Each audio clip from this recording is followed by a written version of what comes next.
Thank you for my first job. I'm really excited to be a lifeguard. I worked as a lifeguard for my first job and I needed very few modifications because it was fast-paced, it was interesting, and I was shown a huge amount of respect as a human, plus I had a team to help me. I saved over 32 people from drowning. One was a nudist. I've had a weird career. Hi, and welcome to Canadian Chain Restaurant. What can I get for you? My next job was working as a server. I just never told them about my ADHD and learning disabilities. But it was a fast-paced job where I thought we were going to be a team. Turns out other servers are very competitive. Customers are super rude.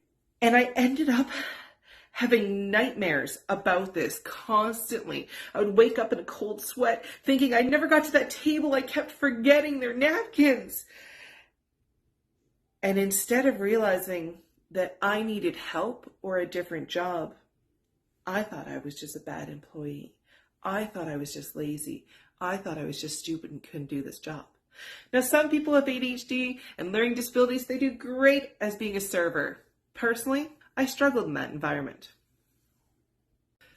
For my corporate job, the fact I have a learning disability came up right away because as I was applying for this job, I had to present my background, and a lot of my background involved being good at social media. Why am I good at social media?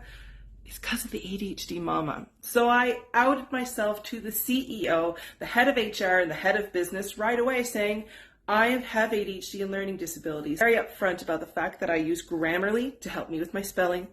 I don't need extra time. I need clear explanations and emails. If we've had a conversation, email me with what that was about so that we are on the same page and allow me to ask questions. Then from there, being able to stand and move around in my workplace. Having lower lights, like little lamps all over my office, and having fidget toys. Those were all things that I incorporated without having the need to explain it because of my... I'm back in bed right now because I'm having a trauma response to creating a series of videos for understood.org. They asked me to tell you about workplace accommodations and how did I tell bosses and people like that. It hasn't always gone well. Actually, a lot of the time it's gone really wrong. Other people haven't understood my disabilities. They haven't understood what I needed, even though I'm clearly stating what I need, and then they completely ignore it and say, because I don't have a problem with that, you shouldn't have a problem with that. If you have felt traumatized by work, check out understood.org, accommodations, because there is things you can do for yourself, and you have the right to have a job where you are supported. Good luck.